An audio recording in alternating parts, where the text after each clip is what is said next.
நான் ஒத்துக்கிறேன். இது தெரியாம நடந்துருச்சுன்னு எப்படி சொல்றீங்க? உளவுத்துறை இருக்குது, கியூ பிரான்ச் இருக்குது, நீங்க சொல்ற சிபிசிஐடி சோகால் இருக்குது, அதுக்கப்புறம் விஜிலன்ஸ் இருக்குது, அதுக்கப்புறம் அங்க உள்ளூர்ல கவுன்சிலர் இருக்கிறாரு, அப்புறம் எம்எல்ஏ இருக்கிறாரு, உங்க மட்ட செயலா இருக்காரு, மாவட்ட செயலா இருக்காரு.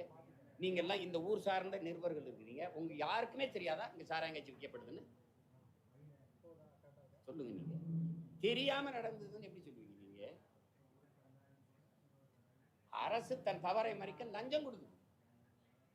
தன் தவறை மறைக்க லஞ்சம் கொடுக்குது. இப்ப சாவுலே புனித சாவு சாராயம் குடிச்சு சாகிறது தான். இது ஒரு சரித்திர நிகழ்வு தப்பு. அப்படித்தானே வருது. நீங்க குடி எடுக்கிறவங்க, தாலி இருக்கிறவங்க கிட்ட போய் நாட்டை கொடுத்துட்டு நீங்க குடிக்க வச்சு கொலை பண்றவன்ட்டு குண்டு போட்டு கொள்றதுதான் பல படுகொலையா? குடிக்க வச்சு கொள்றது இல்லை, அது கொலை இல்லை.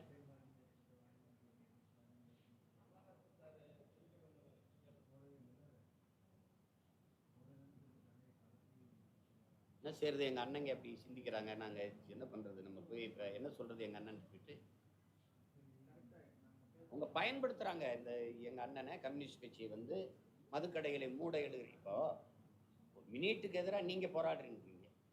இதே நீங்க மதுவுக்கு எதிராக போராட்டத்தை நான் உங்களுக்கு காட்டட்டா? இதே ஐயா ஸ்டாலின், எங்க ஐயா பொன்முடி எல்லாரும் கருப்பு சட்டை போட்டுக்கிட்டு மூடு மூடு டாஸ்மார்க் மூடு அப்படின்னு சொன்னதை நான் காட்டட்டா?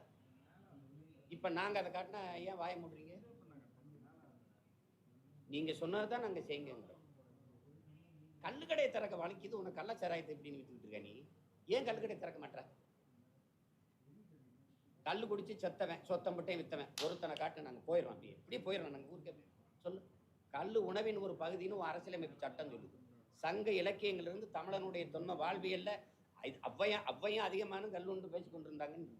அது எங்க மரபு. பனம்பால், தென்னம்பால், மூலிகை சாறு, இவ்வளோண்டு அருகம் புளிச்சாரு, கோதுமை புளிச்சாரு உடலுக்கு நல்லதுங்கிற. அது எவ்வளவு பெரிய மூலிகை, இயற்கையின் அருண் கூட. அதை குடிச்சிட்டு போறானே. இதே 60 ரூபாய்க்கு 2 சம்பத்து கல்லை வாங்கி குடிச்சிட்டு வீட்டுக்கு போயிடுவான்ல. எந்த மதமும் போதும்னு சொல்ல மாட்டான், கல் குடிச்சா போதும்னு சொல்லிடுவான். ஏன்னா அது உணவு. நீ அதை திறக்க மாட்டேங்கிற. கேரளாவில் இருக்கு, புதுச்சேரியில் இருக்குது, கர்நாடகாவில் இருக்குது, ஆந்திராவில் இருக்குது கல். ஏன் உன் மாநிலத்தில் இல்லை? ஏன்னா ஏன் இல்லைன்னா உங்க 2 பேருக்கும் ஃபேக்டரி இருக்கு.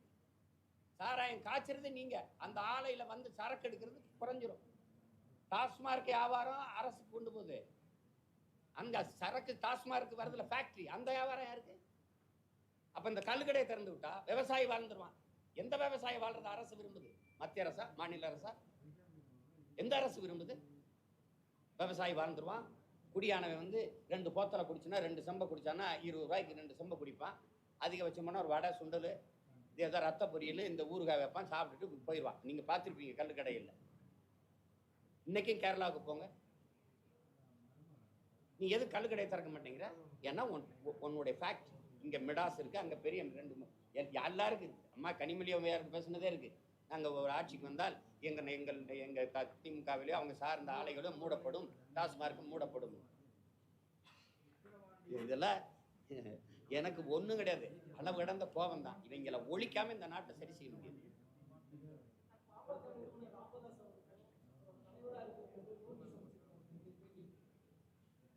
யாரு?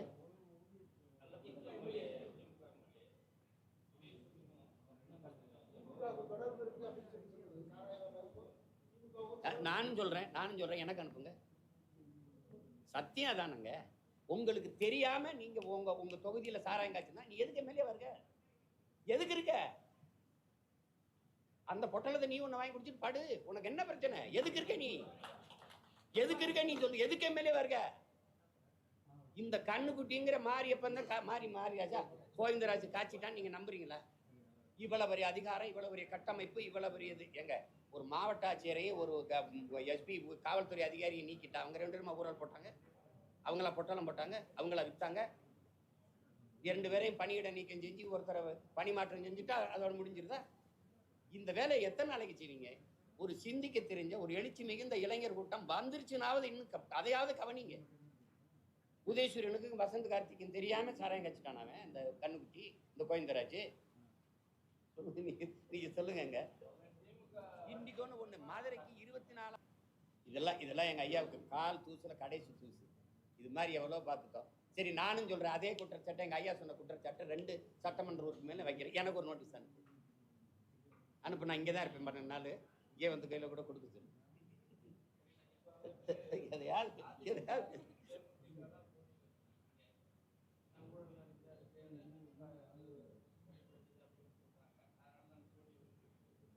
கரை படிஞ்சிருச்சுன்னா விம்ங்கிற ஒரு பவுடர் இருக்கு, அதை போட்டு கழுவணும்.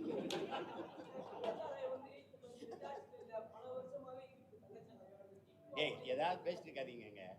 எங்க தாத்தா காலத்துல மதுக்கடை இல்லைங்க, காமராஜ் காலத்துல இல்லைங்க, ராஜாஜி காலத்துல இல்லைங்க, பக்தவச்சலம் காலத்துல இல்லைங்க, கள்ளச்சாராயம் இருந்ததாங்க. யாராவது ஒருத்தர் சொல்லுங்க. சொல்லுங்க, நீங்க கேள்வி கேட்குற நீங்க சொல்லுங்க. எனக்கு அதிகாரத்தை கொடு. ஒழிக்கணும்னு நினைச்சா ஒரு நொடி வேலை, ஒரு நொடி வேலை, ஒரு நொடி, அவ்வளவுதான், அது முடிஞ்சிடும். இதை போட்டு பேசிட்டு இருக்கிறீங்க. நீங்க விற்கிறதே நான் தானுங்க. என்ன நீங்க சாத்தா நீங்க வித்தா நல்ல சாராயம், தனியார் காய்ச்சா நல்ல கள்ள சாராயம், இவ்வளவுதான். வேற என்ன இருக்கு? அவன் தான் தெளிவா சொல்றாருங்க. ஒருத்தர் 500 ரூபாங்க மூட தூக்குற வேலை தான் கூலி, 500 ரூபா. டாஸ்மார்க்கு போனா 400 ரூபா போயிருது. புள்ள குட்டிகளுக்கு இது பண்ண முடியாது. இதுனா 60 ரூபா, 2 பொட்டலம் குடிச்சா 120 போயிருது. மீதி 300 ரூபாய் கொண்டாந்து வீட்டில் கொடுக்க முடியுதுன்றான்.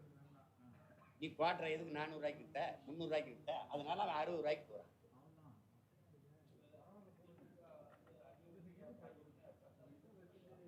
இதுல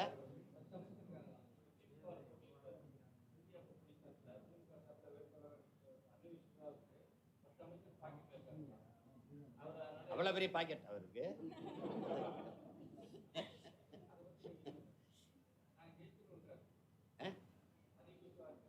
சரி, ஜெயிச்சு என்ன பண்ண போறீங்க? என்ன பண்ண போறீங்க? எந்த ஓரத்துல ஊரல் போட்டு விற்க போறீங்க? ஜெயிச்சு என்ன பண்ண போறீங்க? போன தடவை 39 பாராளுமன்ற உறுப்பினர் கொண்டு போய் நீங்க சாதிச்ச ஒன்று. சரி, இந்த தடவை 40க்கு 40 கொண்டு போய் சாதிக்க போற ஒன்று, ஏதாவது ஒண்ணு சொல்லுங்க. நீட்டை எதிர்த்து போராடணும்னு போறீங்க. நீட்டை கொண்டு வந்த மகராசன் யாரு? கொண்டு வந்த மகராசன் யாரு? காங்கிரஸ் நீங்களும் தானே. எது ஒன்ன பேசுறதுக்கு தகுதி, நேர்மை, அருகதை வச்சிருக்கீங்க? ஒன்றும் கிடையாது.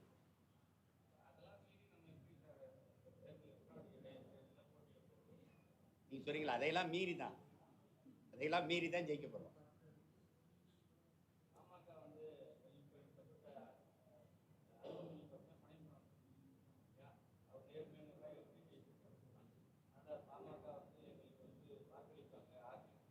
ஓட்டு எங்களுக்கு எங்க ஐயாவுக்கும் கிடையாது.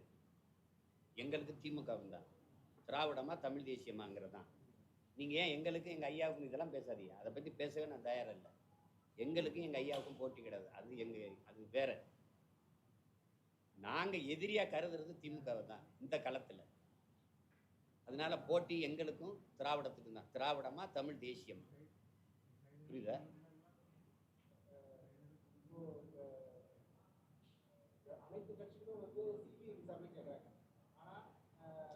ஒரு இந்த கேள்வியில அர்த்தம் நான் புரிஞ்சுக்கிறேன். வலிமை மிக்க காவல்படை நம்மளுது, உங்களுக்கு தெரியும். போலீஸ் விசாரணையில பிரச்சனை என்ன? நீங்க சிபிசிஐடிக்கு மாத்திருக்கீங்க. எத்தனை வழக்கம் மாத்திருக்கீங்க? தங்கச்சி ஸ்ரீமதியில இருந்து, உங்களுக்கு தெரியும், தூத்துக்குடி துப்பாக்கி சூட்ல இருந்து சிபிசிஐடி. சிபிசிஐடி யார்கிட்ட இருக்கு? அதுவும் முதலமைச்சர்கிட்ட. இப்ப எனக்கு இட்லி வேணாம்மான்னா, இட்லி வேணான்னீங்கன்னா என்ன பண்ணுங்க? தோசை ஊத்துட்டா சரி, மாவு அதே மாவு தான், ஊத்துற மாஸ்டர் அது சேம் மாஸ்டர் தான். ஒரே மாவு ஒரே மாஸ்டர்.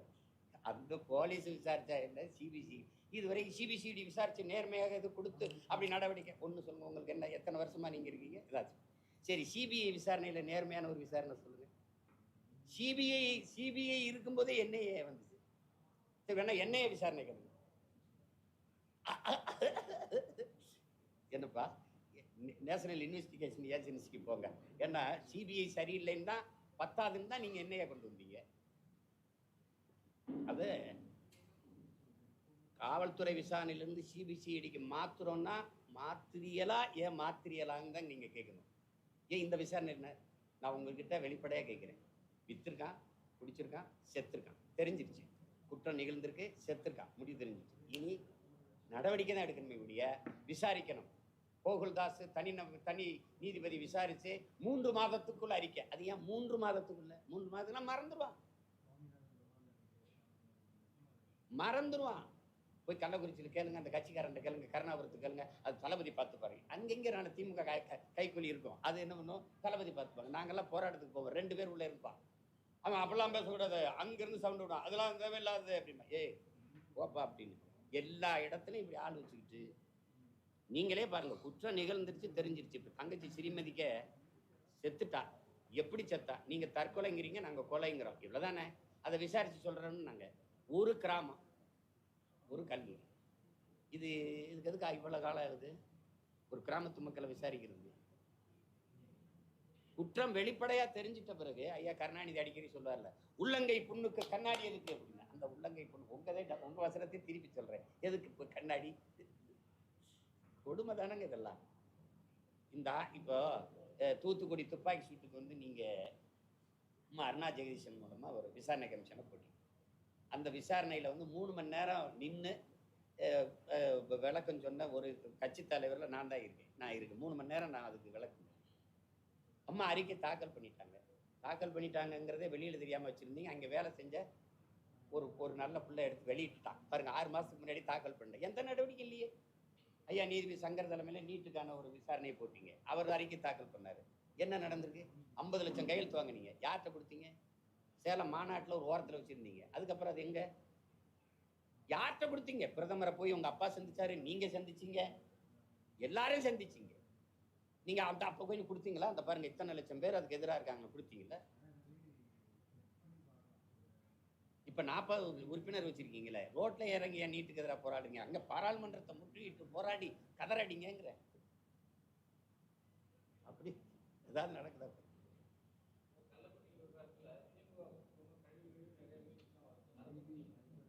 என்ன கழிவு ஊத்தினாலும் மானம், ரோசம், சூடு, சுரணை, வெக்கம் அதெல்லாம் இருக்கணும்ல.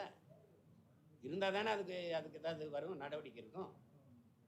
எந்த தவறையும் பணத்தை வச்சு மூட முடியும், எத்தனை பிண விழுந்தாலும் பணத்தை வச்சு மூட முடியுங்கிற எண்ணம் இருக்கிறவன் போய் நீங்க என்ன நேர்மை எதிர்பார்க்குறீங்க?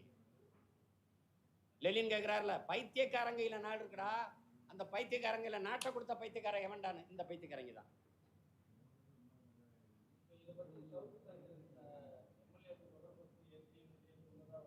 அதை நான் ஏற்கிறேன்.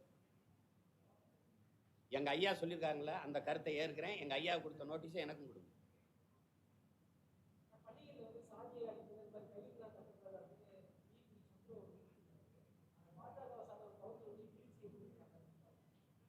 பாஜக வந்து சாதி மதமும் என்ன கண்கள்ங்குது, நாங்க சமூகத்தின் கொடுமையான கொடிய புண்கள்ங்கிறோம். அது ரெண்டுக்கும் நிறைய தூரம், 10,000 கிலோமீட்டர் தூரம் இருக்குது. அதுல எங்க ஐயா சந்துரு சொல்ற கருத்தை நான் ஒத்துக்கிறேன். சீருடைன்னு ஒன்று கொண்டு வந்தது பெருந்தலைவர் வந்து, ஏற்றதாழ்வு, ஏழை பணக்காரன், உயர்ந்தவன் தாழ்ந்தவன், சாதிய பாகுபாடு, வர்க்க வேறுபாடு இருக்கக்கூடாதுன்னா சீருடை ஒரே மாதிரி உடை உடுத்தி வரணும் அப்படின்னு கொண்டு வந்தது. உங்களுக்கு புரியுதுன்னு நினைக்கிறேன். அந்த முறையை பின்பற்றணும். நீதிமன்றங்கள், அரசு அலுவலகங்கள்ல சாமி படங்கள் வைக்கிறது, இது மாதிரி வைக்கிறது, இதுகளெல்லாம் தூக்கணும். பொதுத்தலம் தான். அது உங்க வீட்டில் பூஜாரியில் வச்சுக்கிறீங்க, நீங்க எதை வேணாலும் கட்டிக்கிறீங்க. அதுக்காக நீங்க இந்த சாதி அடையாளத்துக்கு இது குறிக்கும் பச்சை கயிறு, கயிறுல மயிர் அடையாளம் இருக்கு. என்ன அடையாளம் இருக்கு? என்ன அடையாளம் இருக்குன்னு கேட்கிறேன். மொழியின் அடையாளத்தை விட உனக்கு இது பெரிய அடையாளமா? எப்ப வந்தது சாதி? எப்ப வந்தது மதம்? எது என்ன அடையாளம்? ஏன் முகத்தை பார்க்காம முதுவை பார்த்துக்கிட்டு இருக்க நீ? யார் கற்பிக்கிறது இதெல்லாம்? எதை நோக்கி கொண்டு போற? எத்தனை தலைமுறைக்கு? 15-16 வயசு கத்தி எடுத்துட்டு ஜாதிக்காய் வெட்டி கிடக்குறான். அடுத்த தலைமுறைக்கு நெஞ்சுக்குள்ள நஞ்சா? அப்ப எதுக்கு பெரியார் உங்களுக்கு? எதுக்கு அம்பேத்கர்? எதுக்கு சிங்காரவேலர்? எதுக்கு சிவானந்தம்? எதுக்கு ரட்டமலை சீனிவாசன்? எதுக்கு அயோத்தியாச பண்டிதர்? எதுக்கு சிவானந்தம்? எதுக்கு காமராஜர்? எதுக்கு முத்துராமலிங்க? எதுக்கு சாதி வேணாம்னு பேர் இத்தனை? பிறப்புக்கும் எல்லா உயிருக்கும் 2000 வருஷத்துக்கு முன்னாடி பாடினவன் பைத்தியக்காரன். அப்போ எல்லாரும் எல்லாரும் பாடிட்டான். யாரு மேல கீறினாலும் ரத்தம் ஒண்ணுதான், ஆக மொத்தம் நீ நானும் 10 மாதம் கடைசி எங்க தாத்தனும் பாடிட்டான் பட்டுக்கோட்டை. என்ன நடந்திருக்கு? மாறுதல். முன்பு புத்தர் வந்தார், பிறகு இயேசு வந்தார், அப்புறம் காந்தி வந்தார். என்னென்னமோ சொன்னாங்க, எழுதி வச்சாங்க, எல்லாத்தையும் தான் படிச்சீங்க, என்ன பண்ணி கிழிச்சிங்கன்னு கேட்டார் பட்டுக்கோட்டை நம்ம தாத்தா. அவங்களெல்லாம் கிழிச்சு ஒரு எரியிற காலம் எங்களுக்கு ஒரு நாள் வரும்ல. இன்னைக்கு நீ ஊராட்சி மன்ற தலைவர் இருக்க, கிழிச்சு எறிகிற. அது நிரந்தரமா உனக்கு இந்த நாற்காலி அப்படி இருக்க போதா? பூரணம்னு சொல்லாதீங்க, முழுமையான. நீங்க ஏன் பூரணம்னு உங்களுக்கு தமிழ்ல சொல்லலையா? பூரணம்னு ஏன் சொல்றீங்க? பூரணம், ஜம்பூரணம். முழுமையான மது விளக்கு வேணும். எங்க அண்ணன் கேட்கிறாருல, அது பல காலமாக தான் வலியுறுத்துறோம். வலியுறுத்துறாரு. சாதிவாரி கணக்கெடுப்பு தான் வலியுறுத்துறோம். நாங்கள் எங்கிட்டு வலியுறுத்துறோம், அவங்க அங்கிட்டு வலியுறுத்துறோம். மத்திய அரசு எடுக்கணுங்க. நீதிமன்றமே சொல்லுது, சரி மாநில அரசு கையிலே இருக்கு, அவங்களே எடுக்கலாம். நிதிஷ்குமார் யாரை கேட்டு எடுத்தாரு? மத்திய அரசு கேட்டு எடுத்தாரு. சந்திரபாபு நாயுடு வந்தோன்னு எடுக்க போறேன், மத்திய அரசு கேட்டு எடுக்க போறாரு. கடத்தி விடுறதுக்கு இப்ப இஸ்லாமிய சிறை கைதிகள் விடுதலைக்கு நம்ம நெருக்கடி விட்டோம்னா ஆளுநருக்கு பரிந்துரைத்திருக்கிறோம், அவன் தான் கையெழுத்து போட மாட்டேன்னு தெரியுத. அப்புறம் நீ ஏமாத்தி விடுறதா? நாங்க அவர் போல நாங்க என்ன பண்றது? தெரிஞ்சுக்கிடுச்சுல்ல.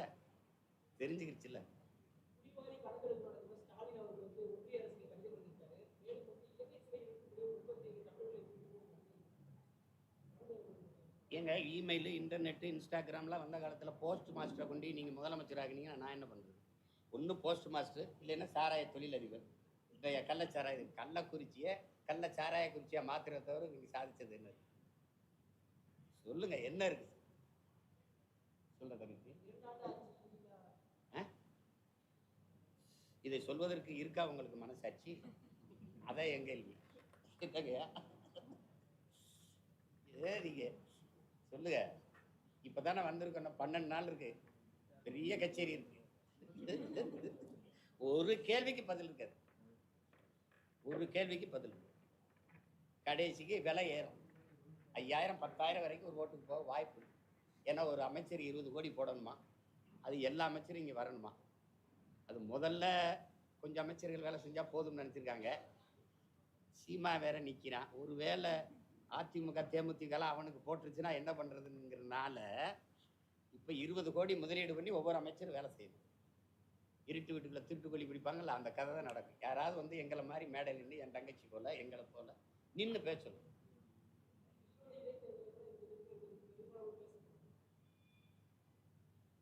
பேசப்படும்னா என்ன? பணம் அள்ளி வீசப்படும். ஏன்னா கள்ளச்சாராய் சாவு வந்து எங்களை பாதிக்கலை அப்படின்னா அவங்க காட்ட வேண்டிய கடமையும் பொறுப்பும் தார்மீகமும் அவர்களுக்கு கையளிக்கப்பட்டிருக்குது இல்லையா? ஏன்னா அவங்க சத்தியவான்கள், உத்தம புத்திரர்கள்.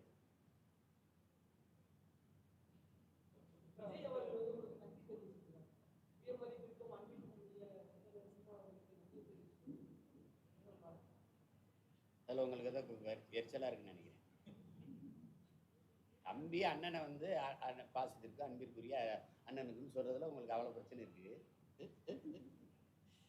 ஏங்க அவர் ஒரு கட்சி தலைவரும், அவர் ஒரு புகழ்பெற்ற நடிகர், நான் ஒரு கட்சி தலைவர்னு இருக்கிறேன்னாலும் நாங்கள் 2 பேரும் அண்ணன் தம்பிங்கிறதா தெரியுமா தெரியாதா அவங்களுக்கு? அண்ணன் இல்லைன்னு ஆயிருமா, தம்பி இல்லைன்னு ஆயிருமா? அவர் ஒரு பாதை, நான் ஒரு பாதை.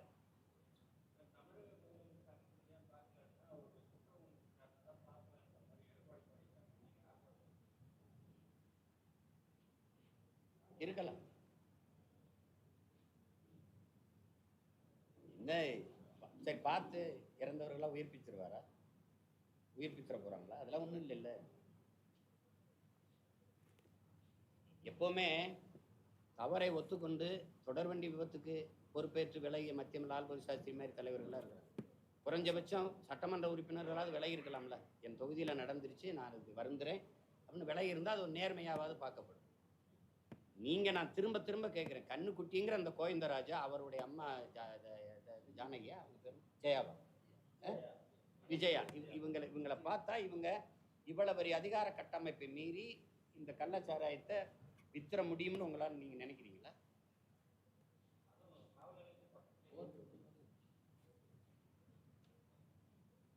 எதுவுமே தெரியலையேன்னு சொல்றதுக்கு எதுக்குன்னு ஒரு அதிகாரம்? எதுக்கு இவ்வளவு படை, இவ்வளவு நிர்வாக கட்டமைப்பு, இதுக்கு ஒரு முதலமைச்சர், இதுக்கு ஒரு உளவுத்துறை, இதுக்கு ஒரு உள்துறை, இதெல்லாம் நீங்களே யோசிச்சு பாருங்க. விலகிட்டார், சகிக்க முடியல, போயிட்டார் அவரு. அதானே? இல்ல, ஆமா, அதுக்காக தான் போனேன்னு சொல்ல முடியுமா?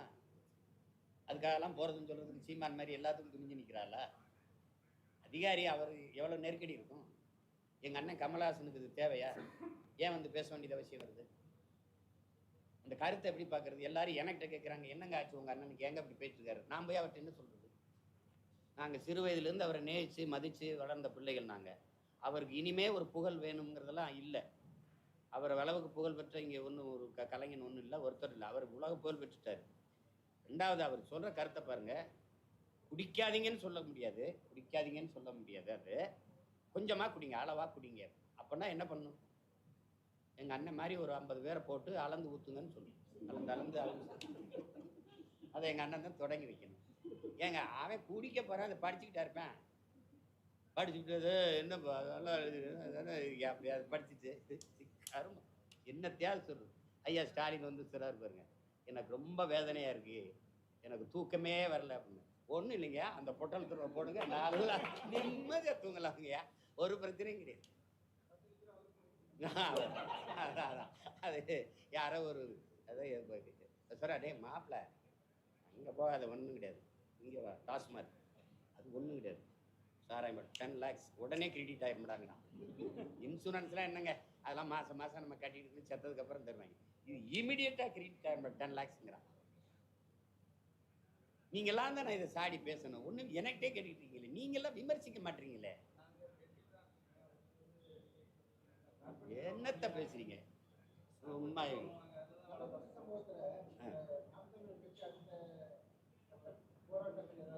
எங்களுக்கு அது இல்லை வேலை, அது இல்லை எனக்கு. அதில் வந்து என் தம்பி எல்லாம் எனக்கு, நான் மரக்காணத்துக்கும் போகல, இதுக்கு வரல. நீ எல்லாரும் போனாங்களே, நான் போன இடத்துக்கு எல்லாரும் வந்தாங்களா? 8 வழிச்சாலை வேணாம் நீங்கள் வந்தீங்களா? நான் போராடி ஜெயிலுக்கு போனேன், நான் என் தம்பி இல்லை வந்தீங்களா? நான் ஸ்டெர்லைட்டுக்கு போராடினேன், நான் அந்த இது அணு உலைக்கு போராட போனேன், நான் மீத்தேனுக்கு போராடினேன், எல்லாத்துக்கும் போராடினேன். பாண்டு நிலையம் பரந்தூரில் வேணான்ங்கிறேன், இன்னும் வேணாம். இருக்கிற ஏர்போர்ட்லேயே பறக்க ஃப்ளைட் இல்லை, பைத்தியக்காரங்களா? இண்டிகோன்னு ஒன்று மதுரைக்கு 24,000, திருப்பி ஒரு 24,000, 50,000 ஒரு நாள் நான் பறந்து போக. அது அவர் எடுக்கிறதா நேரம், அவர் சொல்றதான் கட்டணம். ஒரே ஒரு வண்டி எப்படி இருக்கு? ஒரு ஃப்ளைட் தான் இருக்கு. இதுல எதுக்கு 5000 ஏக்கர்ல 5000 ஏக்கர்ல ஏர்போர்ட் கட்டக்கூடாது? ஏர்போர்ட்டி விடணும். 22 ஏரி இருக்குது. சரி, நீ சரியான ஆளு, கட்டிரு பார்ப்போம் ஏர்போர்ட். நான் பவர்ல இல்லை, நீங்க பவர்ல இருக்கீங்க, கட்டி காட்டிடுறேன், கட்டிருங்க, நான் பார்ப்போம். ஒரு தடவை பார்த்துருவோம். 8 வழிச்சாலை போட்டு முடிச்சிட்டீங்களா? வேணா வச்சுட்டீங்களா? அதே கதை தான் நடக்கும். தேவையில்லாமல் ஏர்போர்ட் கட்டுறேன், அது பண்ணுறேன், இது பண்ணுறேன், அங்கே பண்ணுறேன். 9 லட்சம் கோடி கடனுங்க. வட்டி எவ்வளோ கட்டுறீங்க? வட்டி எவ்வளவு? காவல்துறைக்கு படி அந்த பணி அந்த காசு கொடுக்க முடிஞ்சது அவங்களால? அவங்களுக்கு தேர்தல் நேரம் அந்த நேரத்தில் பணி செய்கிறாங்கல்ல, அந்த காசு அவங்களால கொடுக்க முடிஞ்சதா? கொடுத்துருக்கல அப்போ? ஆனால் சாராயம் குடிச்சு செத்தவனுக்கு 10 லட்சம் கொடுக்குறீங்க. உங்க தவறை மறைக்க இந்த பிணத்தின் மீது பணத்தை கொட்டி மூடுறீங்க நீங்க. இந்த குற்றச்சாட்டுக்கு பதில் இருக்கா உங்ககிட்ட? யார் தர்க்கம் பண்ணுவது? திமுக சார்பில்லையா இல்லை கூட்டணி கட்சிகளா? என்னோட நேருக்கு நேர். நான் என் தங்கச்சிட்டு நின்று தர்க்கம் பண்ணி ஜெயிச்சு போங்க. ஒரு கேள்விக்கு பதில் வச்சிருக்கீங்களா? திறந்த மனதோடு எங்களோட வாதிட தயாரா இருக்கீங்களா? மதுக்கடையை மூட சொல்லி எழுதுறது. நீட் ஒரு என் தங்கச்சி அனிதா செத்தவனே நீட்டுக்கு எதிராக நீங்க பேசுனீங்கல்ல, அப்ப மதுக்கு எதிராக பேசுங்க. இத்தனை பேர் செத்துருக்காங்க, இன்னும் எத்தனை பேர் சாவான்னு உனக்கு அப்படி? அங்க 19, இங்க 60க்கு மேல, இன்னும் பல பேர் மருத்துவமனையில் இருக்கான். வருவானா போவானா தெரியல. அது நீ சொன்னது கணக்கு 69. அரசு இப்ப உண்மையான கணக்கு என்னைக்கு சொல்லியிருக்கு? வெள்ளத்துல 5000 பேர் செத்தா 500 பேர்னு அறிவிக்கும். அதானே வழக்கம். அப்புறம் இதுல போய் என்ன பேசிட்டு இருக்கிறீங்க நீங்க? இது அரசு கிடையாது, தரிசு. இவங்க குடி கெடுக்கிறவர்கள், தாலி அறுப்பவர்கள். இவர்களை போய் வச்சுக்கிட்டு நீங்க என்ன பேசிட்டு இருக்கிறீங்க? நீங்க கேட்டா அது இளம் விதவைகள் இந்தியாவிலே அதிகமா இருக்கிற மாநிலம் உங்க மாநிலம் தான், உங்க ஆட்சியில தான்.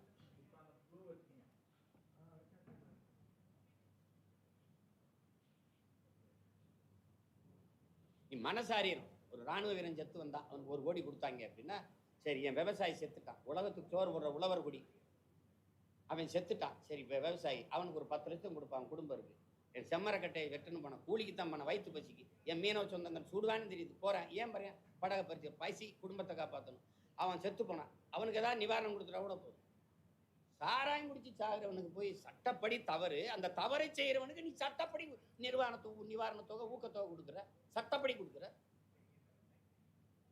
அரசு கொடுத்து ஊக்கப்படுத்துது தவறு செய்யறதுக்கு. நீ அந்த சாராய வியாபாரியை கைது பண்ணிடல, அந்த அவன் சொத்தை பூரா பறிச்சு வித்து இந்த 1500 பேர் மேல ஏதோ வழக்கு போட்டு கைது பண்ணேன்னு நீங்க மரக்காணத்துல இங்க எத்தனை பேர்? இந்த கண்ணுக்குட்டி தான் இத்தனை காலம் வித்து என்ன சொத்து வச்சிருக்கான்? அவன் வீட்டை போய் பார்த்தா கோழி கூடு கூட கொஞ்சம் பெருசா இருக்கும். அப்ப வித்தவன் வேற இடத்துல இருக்கான்ல, அவன் சொத்தை பறிச்சு அதுல இருந்து வித்து நீ ஒரு வீட்டுக்கு 50 லட்சம் 1 கோடி கூட கொடு இறந்த குடும்பத்துக்கு. நாங்க ஏதாவது கேட்டா எங்களை கேட்கும். அது இல்லாம சும்மா மக்கள் காசை எடுத்து எடுத்து கொண்டு கொடுத்துக்கிட்டு நாளைக்கு ஒருத்தன் ஜாவன் சாராயம் குடிச்சு அவனுக்கு 10 லட்சம் 10 லட்சம். இது என்ன வேலை? நல்ல அணுகுமுறை இல்லை, இது நல்ல ஆட்சியின் நல்ல நிர்வாகம் இல்லை, கேவலம் கேவலம். வேற ஏதாவது